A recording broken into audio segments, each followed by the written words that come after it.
السلام علیکم اسٹوڈینٹس، آج ہم جماعت دہم کی نئی درسی کتاب میں دی گئی نظم نمبر 6 کی تشریح شروع کر رہے ہیں۔ اس نظم کا موضوع ہے وغیرہ، اور آج کی کلاس میں ہم شعر نمبر 1 اور شعر نمبر 2 کی تشریح کریں گے، جو بند کی صورت میں جیسے آپ کو بورڈ کی کلاسز میں آتی ہے۔ تو یہ اشعار ہے آپ کے ہونٹوں پہ جو مسکان وغیرہ، قربان گئے اس پہ دل و جاں وغیرہ، بلی تو یوں ہی مفت میں بدنام ہوئی ہے، تھیلے میں تو کچھ اور تھا سامان وغیرہ۔ حوالہ شعر دیکھیں، صرف سخن کے لحاظ سے یہ نظم ہے اور یہ ترکیب بند کی حیت پر لکھی گئی ہے، یعنی یہ غزل کی ترکیب ہوتی ہے، اور اس کے شاعر ہیں پروفیسر انور مسعود صاحب۔ حل لغت کے لیے الفاظ ہیں مسکان، ہنسی، مسکراہٹ وغیرہ، اور بھی بہت کچھ جس کا ذکر نہیں کیا گیا۔ قربان کے، جان دے دی، زندگی لٹا دی۔ دل و جان، دل بھی، جان بھی، زندگی بھی، سب کچھ یوں ہی ایسے ہی مفت میں۔ مفت میں کا مطلب ہے بے مول، بغیر قیمت کے۔ بدنام، اس کا مطلب ہے بری شہرت کا ہونا، بری شہرت یا عزت کا کم ہونا۔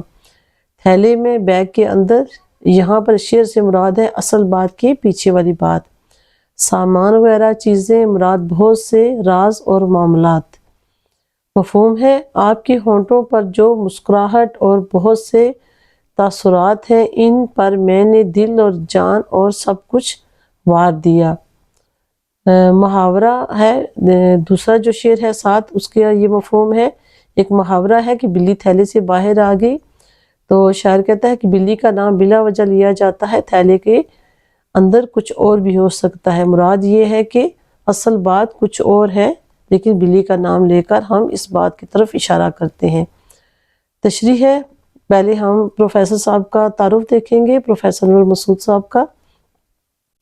انور مسعود اردو ادب کے ممتاز مزاحیہ اور طنزیہ شاعری کرنے والے شاعروں میں سے ایک ہیں۔ ان کی شاعری میں طنز و مزاح کا انوکھا انداز پایا جاتا ہے۔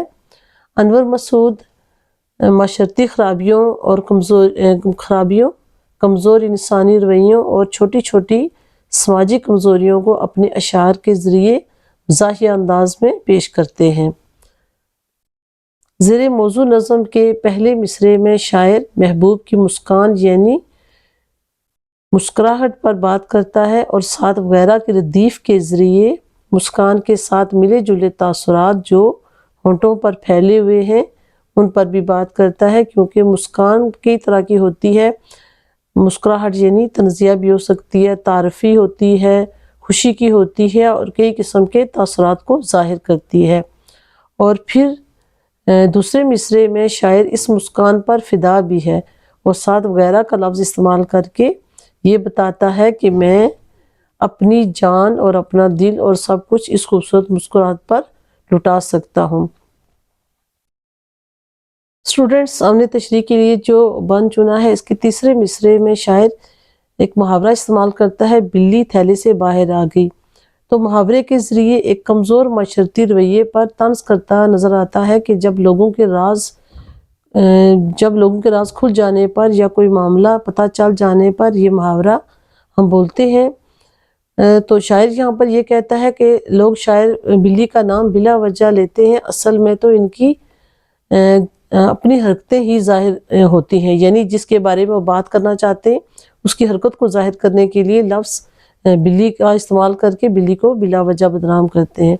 مختصر یہ کہ جب لوگوں کو کوئی راز پتہ چل جائے یا ان کے سامنے کوئی راز کھل جائے تو بجائے کسی کو کچھ کہنے کے بلی کا نام بلا وجہ ہی لیتے ہیں، اور بلی کا نام لے کر بات یا راز کی طرف اشارہ کر دیتے ہیں۔